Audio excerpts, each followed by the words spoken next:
Hello students, operating सिस्टीमच्या previous लेक्चरमध्ये आपण काय बघितलं तर डिरेक्टरी स्ट्रक्चर, डिरेक्टरी म्हणजे काय, ओके, आणि त्याचे types single level directory, two level directory and three structured किंवा हिरार्चिकल डिरेक्टरी सिस्टीम, त्याचे ॲडव्हान्टेजेस अँड डिसॲडव्हान्टेजेस पण आपण बघितलेले आहेत.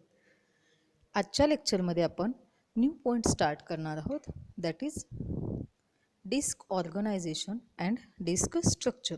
म्हणजेच जी काही डिस्क असणार आहे, ओके, ती ॲक्च्युली कशी दिसते, त्याच्यामध्ये जे काही नेमिंग केलेलं आहे त्या प्रत्येक पार्टचं ॲक्च्युअल फंक्शन काय असणार आहे, त्याचं वर्किंग काय असणार आहे, त्याच्याबद्दल आपण डिस्कशन करणार आहोत. तर फर्स्ट पॉईंट असणार आहे ते आहे फिजिकल स्ट्रक्चर. ओके, डायग्रॅम बघितल्यावर तुमच्या लक्षात येईल ती ॲक्च्युली कशी दिसते, मॅग्नेटिक डिस्क. ओके, तर in modern computers, most of the secondary storage is in the form of magnetic disk. Okay, जे काही सेकंडरी स्टोरेज असणार आहेत मोस्ट ऑफ दी ते काय असणार आहेत, मॅग्नेटिक डिस्कच्या फॉर्ममध्ये असणार आहेत. Okay, hence knowing the structure of a magnetic disk is necessary to understand how the data in the disk is accessed by the computer. त्याच्यासाठी आपल्याला काय गरजेचं आहे माहिती असणं, तर जी मॅग्नेटिक डिस्क असणार आहे, ओके, ती का गरजेची आहे हे समजून घेणं गरजेचं आहे. ओके, तर magnetic disk contains several platters. Okay, डायग्रॅममध्ये दिसते बघा तुम्हाला, नंबर ऑफ पार्ट्स नेमिंग केलेले आहेत. त्यामध्ये ट्रॅक आहे, स्पिंडल आहे, सेक्टर आहे, रीड राईट हेड आहे, सिलेंडर आहे, प्लेटर आहेत, आर्म आहे, आर्म असेंब्ली आहे. ओके, तर त्या प्रत्येकाचं आपण फंक्शन बघूया. ओके, तर magnetic disk contain several platters. Okay, दिसत आहेत का नंबर ऑफ प्लॅटर्स. ओके, तर each platter is divided into circular shaped tracks. लक्षात घ्या, प्रत्येक प्लॅटर जो असणार आहे तो सर्क्युलर शेप्ड ट्रॅकमध्ये काय केलेला आहे, डिवाइड केलेला आहे. The length of the tracks near the centre is less than the length of track further from the center. Okay, so each track is further divided into sectors. लक्षात घ्या, डायग्रॅममध्ये तुम्हाला दाखवलेले number of platter आहे, बरोबर. प्रत्येक platter काय केलं आहे, सर्क्युलर शेप्डमध्ये ट्रॅक केलेला आहे, डिवाइड केलेला आहे. प्रत्येक प्लॅटर काय केलं आहे, डिवाइड केलेला आहे. कसा डिवाइड केलेला आहे तर सर्क्युलर शेप्डमध्ये, त्याला काय म्हटलं जातं, ट्रॅक. लक्षात येते. आधी जे काही असणार आहेत टोटल मॅग्नेटिक डिस्कमध्ये नंबर ऑफ प्लॅटर्स असणार आहेत, ते प्लॅटर काय केलेले आहेत, सर्क्युलर शेप्डमध्ये डिवाइड केलेले आहेत, त्याला ट्रॅक म्हटलेलं आहे. आता हा ट्रॅक पुन्हा काय केला आहे, फर्दर डिवाइड केलेला आहे. कशामध्ये, सेक्टर्समध्ये. डायग्रॅममध्ये दाखवले बघा, दिसत आहेत का ते सेक्टर्स. सेकंड डिस्कला केलेलं आहे बघा. ओके, सेकंड प्लॅटरला. तर track of the same distance from centre, tracks of the same distance from center form a cylinder. Cylinder कसं फॉर्म होते बघा. हां, सिलेंडर दिसते का तुम्हाला, डायग्रॅममध्ये ड्रॉ केले बघा डॅश लाईनने. ओके, तर ते कसं फॉर्म झालं आहे, तर track of same distance from centre, सेंटरपासून सेम डिस्टन्स ट्रॅक केलेलं असतं त्याला, त्यावेळी तिथं काय फॉर्म होतं, सिलेंडर फॉर्म होतं. Okay, a read write head is used to read data from sectors of the magnetic disk. लक्षात घ्या, हा रीड राईट हेड कशासाठी यूज केलं जातं, तर रीड करण्यासाठी. डेटा जो काय आहे तो रीड करण्यासाठी. कुठला डेटा, तर सेक्टरमध्ये असणारा डेटा जो आहे तो रीड करण्यासाठी काय केलं जातं, रीड राईट हेडचा यूज केला जातो. The speed of the disk is measured as two parts. त्या डिस्कचं जे काही स्पीड आहे ते मेजर कसं केलं जातं, दोन पार्टमध्ये केलं जातं.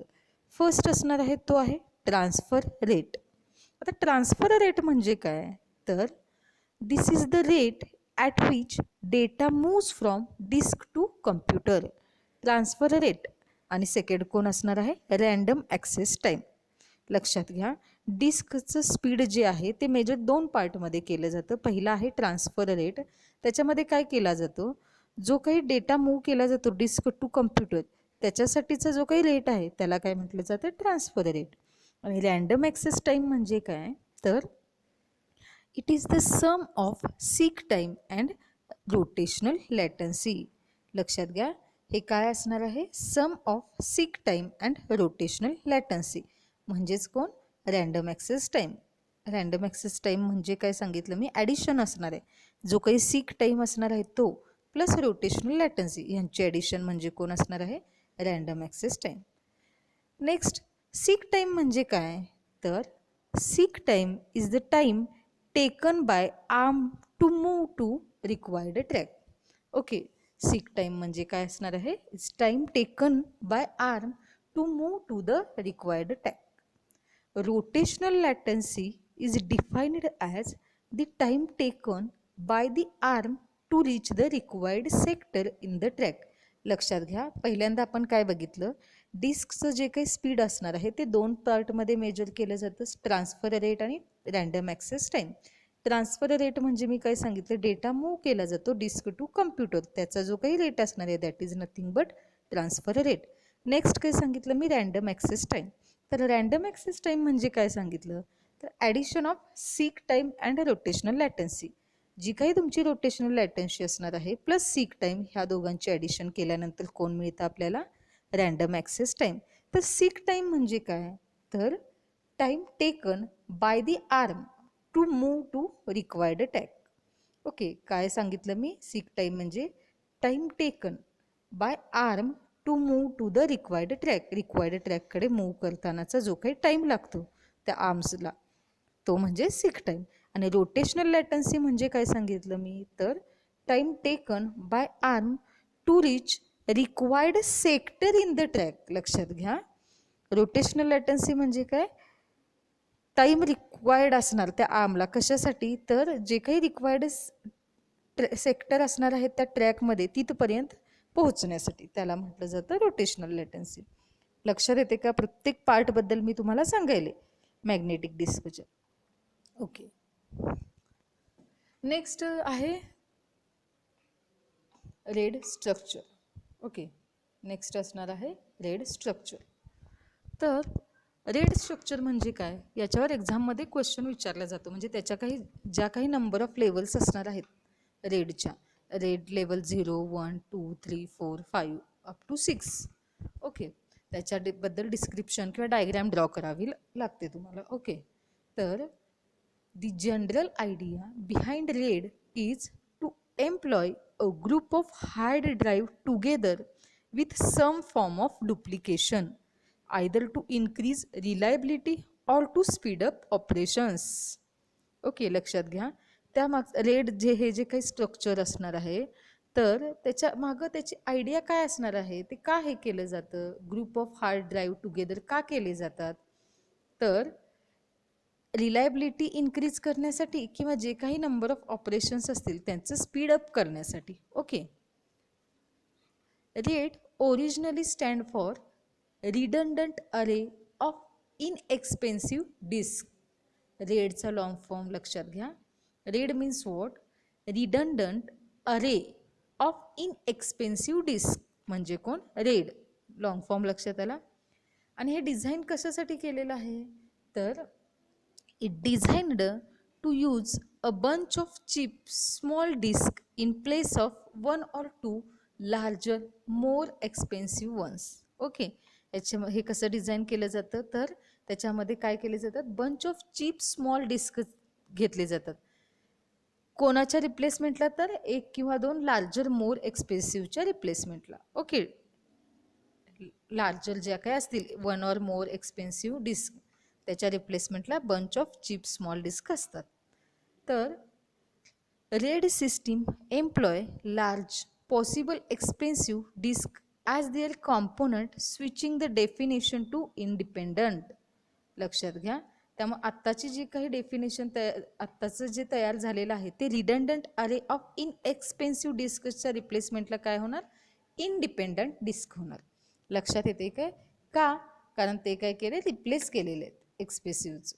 ओके, तर mirroring provides reliability.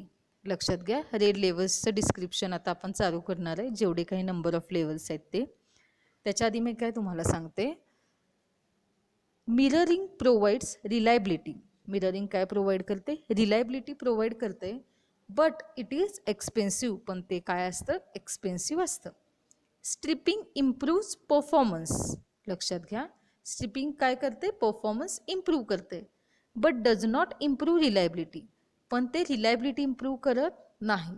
So according there are a number of different schemes that combine the principle of mirroring and stripping in different ways in order to balance reliability versus performance versus cost.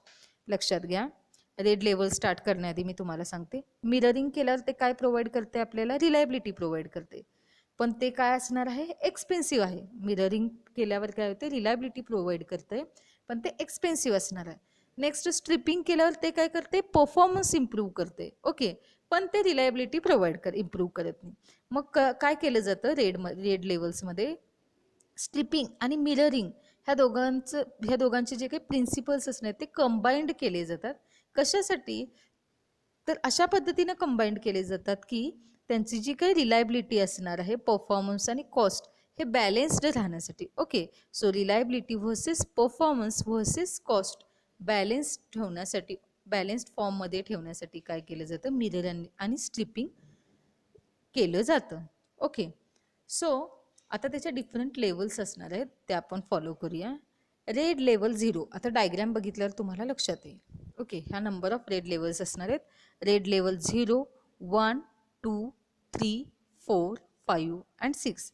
These are the levels of red. Okay, आता ते diagram बघूया म्हणजे तुम्हाला लक्षात येईल. तर red 0, आता ही जी काही रेड लेवल 0 असणार आहे ते काय इंडिकेट करते, तर this level includes striping only. Okay, इथं काय होते, फक्त स्ट्रिपिंग होते, no mirroring, with no mirroring. लक्षात येते काय बघा, रेड 0 जी आहे इथं फक्त काय झालंय, तर स्ट्रिपिंग झालेलं आहे आणि मिररिंग झालेलं नाही आहे. मग स्ट्रिपिंग झालंय म्हणजेच काय झालंय, इथं परफॉर्मन्स इम्प्रूव्ह झालाय, राईट. पण मिररिंग झालेलं आहे काय, नाही, त्यामुळे ते रिलायबिलिटी प्रोव्हाइड करेल का, नाही. नेक्स्ट असणार आहे ती आहे रेड लेवल 1. आता रेड लेवल 1ला बघा काय होतंय, दिस लेवल इन्क्लूड्स मिररिंग ओनली. आता ह्याच्यामध्ये काय झालंय, फक्त मिररिंग झालेलं आहे. दिसतात का पहिल्यांदा 4 रेड 1 बघा, मिरर्ड डिस्क आहेत का, ज्या पहिल्यांदा आहेत त्याच ॲज इट इज मिरर्ड झालेले. सो रेड लेवल 1ला काय झालंय, this level includes mirroring only, no striping. Okay, याच्यामध्ये काय होत नाही, स्ट्रिपिंग होत नाही. नेक्स्ट आहे डायग्राम चेक करा, त्याच्यामध्ये रेड 2, ह्याच्यामध्ये काय झालेलं आहे, तर this level stores error correcting codes. ह्याच्यामध्ये काय असते, एरर करेक्टिंग कोड स्टोअर केलेला असतोय ऑन ॲडिशनल डिस्क. एका ॲडिशनल डिस्कवर काय केलेलं असते, एरर करेक्टिंग कोड स्टोअर केलेलं असते, allowing for any damaged data to be reconstructed by subtraction from the remaining undamaged data. ह्याच्यामध्ये काय केलं जातं, ॲडिशनल डिस्कवर एरर करेक्टिंग कोड काय केला जातो, स्टोअर केला जातो. कशासाठी, तर जर का एनी डॅमेज्ड डेटा असेल तर त्याला रिकन्स्ट्रक्ट करण्यासाठी ते अलाउ करतं. ओके, तर ते कसं केलं जातं, तर बाय सबस्ट्रॅक्टिंग, ते सबस्ट्रॅक्ट केलं जातं कुठून, रिमेनिंग जे अनडॅमेज्ड डेटा आहे त्याच्यामधून सबस्ट्रॅक्ट केलं जातं. ओके, आणि ते काय करतं, रिकन्स्ट्रक्ट करतं. लक्षात येते का, okay. So this scheme require only 3 extra disk to protect 4 disk worth of data. लक्षात येते का बघा, त्यामुळे ह्या स्कीमला काय गरजेचं असतं, 3 एक्स्ट्रा डिस्क रिक्वायर्ड असतात. ओके, 4 डिस्कमध्ये असणारा जो काही डेटा आहे तो प्रोटेक्ट करण्यासाठी. नेक्स्ट असणार आहे ती आहे RAID level 3. This level is similar to the level 2. ही जी लेवल असणार आहे रेड लेवल 3 ती लेवल 2च्या सिमिलर असणार आहे. याच्यामध्ये फक्त चेंज काय असतो, तर except that it take advantage of fact that each disk is still doing its own error detection. त्यामुळे होतं काय, जेव्हा एरर ऑकर होतं त्यावेळी there is no question about which disk in the array has bad data. त्यामुळे हा प्रश्नच तयार होत नाही त्या अशा कंडिशनच्या वेळी की कोणत्या डिस्कमध्ये जो काही ॲरे असणार आहे त्याच्यामध्ये बॅड डेटा स्टोअर आहे. लक्षात येते का. So as a result single parity bit is all that is needed to recover the lost data from an array of disk. त्यामुळे होतं काय ह्याच्यामध्ये, तर रिकवर केला जातो, जो लॉस्ट झालेला डेटा आहे ओके त्या ॲरे ऑफ डिस्कमधून तो काय होतो रिकवर केला जातो. नेक्स्ट असणार आहे ती आहे लेवल 4. डायग्राम चेक करा. तर लेवल 4 म्हणजेच काय तर ब्लॉक इंटरलीव्ड पॅरिटी. म्हणजे ह्याच्यामध्ये काय होतं, हे सुद्धा लेवल 3शी सिमिलर आहे. याच्यामध्ये काय होतं, employing block level striping instead of bit level striping. Level 3ला काय होतं, बीट लेवल स्ट्रिपिंग केलं जातं, तर लेवल 4ला काय केलं जातं, ब्लॉक लेवल स्ट्रिपिंग होतं. याचा फायदा काय होतो, तर the benefits are multiple blocks can be read independently. याच्यामध्ये जे काही नंबर ऑफ मल्टिपल ब्लॉक्स आहेत ते काय केले जातात, इंडिपेंडंटली रीड केले जातात. And changes to a block only require writing 2 blocks. आणि काय केले जातात, अशा ब्लॉकमध्ये चेंजेस केले जातात ज्याच्यामध्ये काय गरजेचं असतं, फक्त 2 ब्लॉक्स राईट करणे गरजेचं असतं. मग ते कोण, data and parity okay, rather than involving all disk. याच्यामध्ये सगळेच डिस्क इन्व्हॉल्व करणे गरजेचे नसते. लक्षात येते का.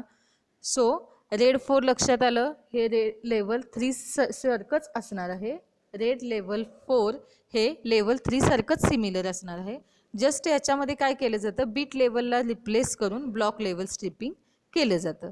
लक्षात येते का. आणि त्याचा फायदा काय होतोय, तर जे काही मल्टिपल ब्लॉक्स असणार आहेत ते इंडिपेंडंटली काय केले जातात, रीड केले जातात.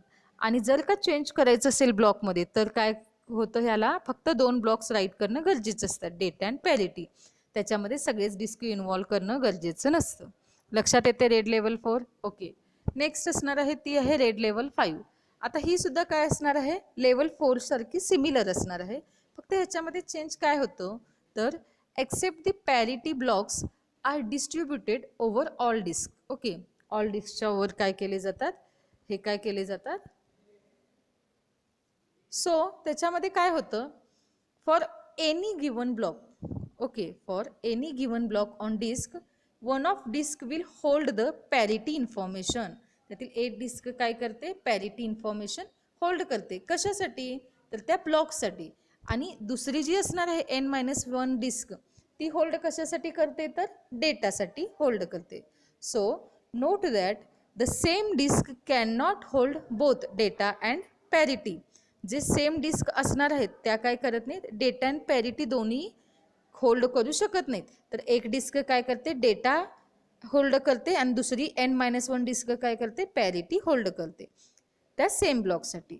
So as both would be lost in the event of a disk crash. जर डिस्क क्रॅश झाल्या तर काय होतं, ते दोन्हीसुद्धा लॉस होऊन जातं.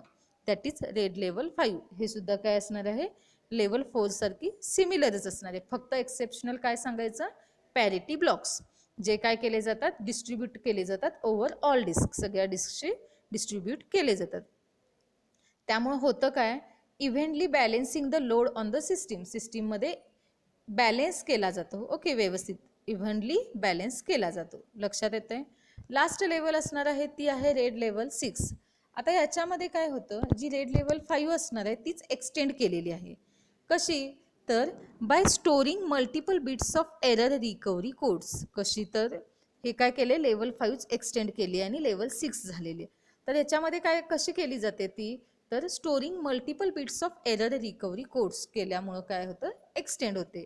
कशासाठी, तर for each bit position of data rather than a single parity bit. कशासाठी केली जाते, तर for each bit position of data rather than single parity bit. लक्षात येतंय okay. So these are the levels of RAID structure. एक्झाममध्ये तुम्हाला काय विचारलं जातं, draw the diagram of RAID level आणि त्याच्याबद्दल एक एक वाक्याचं डिस्क्रिप्शन दिलात तरी सफिशियंट असणार आहे ओके. नेक्स्ट डायग्राम आहे ती आहे पॉसिबल फाईल सिस्टीम लेआउट. आता त्याच्याबद्दल मी तुम्हाला डिस्क्रिप्शन देते. तर ह्याच्यामध्ये कोण कोण आहे, MBR. MBR कशासाठी, MBRचा लॉंग फॉर्म काय असेल, तर तो असणार आहे मास्टर बूट रेकॉर्ड. काय असणार आहे, मास्टर बूट रेकॉर्ड. तर हे कशासाठी यूज केलं जातं, तर to boot the computer. Computer boot करण्यासाठी MBR यूज केला जातो. लक्षात येते का. फर्स्ट हे लक्षात घे, ही डायग्राम कशाची आहे, पॉसिबल फाईल सिस्टीम लेआउटची आहे. तर ही जी फाईल सिस्टीम आहे ती कुठं स्टोअर केली जाते? डिस्कवर स्टोअर केली जाते, बरोबर. आता त्याच्यामध्ये कोण असणार आहे? MBR. MBR म्हणजे कोण? मास्टर बूट रेकॉर्ड. तो कशासाठी यूज केला जातो? तर कम्प्युटर बूट करण्यासाठी. नेक्स्ट आहे तो आहे पार्टिशन टेबल. आता पार्टिशन टेबल काय रिप्रेझेंट करतो? Is represent at the end of MBR. तो कुठं रिप्रेझेंट केलाय? MBRच्या एंडला रिप्रेझेंट केलाय, right. This table gives starting and ending address of each partition. हा जो पार्टिशन टेबल असणार आहे तो काय देतोय आपल्याला? तर स्टार्टिंग आणि एंडिंग ॲड्रेस देतोय. प्रत्येक पार्टिशनचा स्टार्टिंग आणि एंड ॲड्रेस देतोय. लक्षात येते का? नेक्स्ट असणार आहे तो आहे बूट ब्लॉक. नेक्स्ट काय आहे? बूट ब्लॉक. आता बूट ब्लॉक काय आहे? तर when computer is booted, the BIOS read in and execute the MBR. लक्षात घ्या, जेव्हा कम्प्युटर बूट केला जातो त्यावेळी बायस काय होतं? रीड इन होतं आणि काय होतं? MBR एक्झिक्यूट होतो. The first thing the MBR program does is locate the active partition, read in its first block which is called the boot block and execute it. लक्षात आलं? बूट block म्हणजे काय? The program in boot block loads the operating system contained in that partition. So, every partition contains a boot block at beginning, through it does not contain a bootable operating system. Okay, म्हणजे बूट block बद्दल तुम्ही काय सांगू शकता in short? तर त्याच्यामध्ये काय होतं? जेव्हा कम्प्युटर तुमचा बूट होतो, ओके, बूट केला जातो, तरी बायस रीड इन होतं आणि ते काय करतं? MBR एक्झिक्यूट करतं. नेक्स्ट असणार आहे तो आहे सुपर ब्लॉक. तर सुपर ब्लॉक काय कंटेंट करतं? तर ऑल द की पॅरामीटर्स. ते काय करतं? All the key parameters about the file system and is read into memory. लक्षात घ्या, सुपर ब्लॉक काय करतं? All key parameters about file system store करतं and is read into memory when the computer is booted or the file system is first touched. लक्षात आलं? Super block म्हणजे काय? Super block म्हणजे काय सांगितलं? हे काय कंटेंट करतं? तर ऑल की पॅरामीटर्स, फाईलशी रिलेटेड जे काही की पॅरामीटर्स असतील ते स्टोअर करतं आणि ते काय करतं? तर मेमरीमध्ये रीड करतं. Read into memory. कधी? तर when the computer is booted, जेव्हा कम्प्युटर बूटेड होतो किंवा फाईल सिस्टीम काय होते? Is first touched. लक्षात आलं? So this is the page possible file system layout. त्याच्यामध्ये MBR म्हणजे काय? Partition table, block, super block, boot block बघितलेला आहे, राईट. तर आजच्या लेक्चरमध्ये आपण टोटल काय काय बघितलं? पहिल्यांदा बघितलं ते disk organization and disk structure. त्यामध्ये फिजिकल स्ट्रक्चर बघितलं मॅग्नेटिक डिस्कचं. त्याच्यानंतर रेड स्ट्रक्चर म्हणजे काय आणि त्याच्या काही नंबर ऑफ लेवल्स असतील त्याच्याबद्दल स्टडी केला. आणि लास्ट पॉईंट बघितला तो सिस्टीम लेआउटचा डायग्राम, राईट. फक्त डायग्राम ड्रॉ करायला विचारू शकतो तुम्हाला पेपरमध्ये 2 मार्क्ससाठी. त्यावेळी असू दे म्हणून त्याच्याला जे नेमिंग केलेलं आहे त्याच्याबद्दल 1-2 वाक्य तुम्ही 1-2 सेंटेन्स लिहू शकता. ओके, तर इथं आपला 6th चॅप्टर कंप्लीट होतोय, प्लस ऑपरेटिंग सिस्टीमचा सिलेबससुद्धा आपला कंप्लीट होतोय. थँक्यू.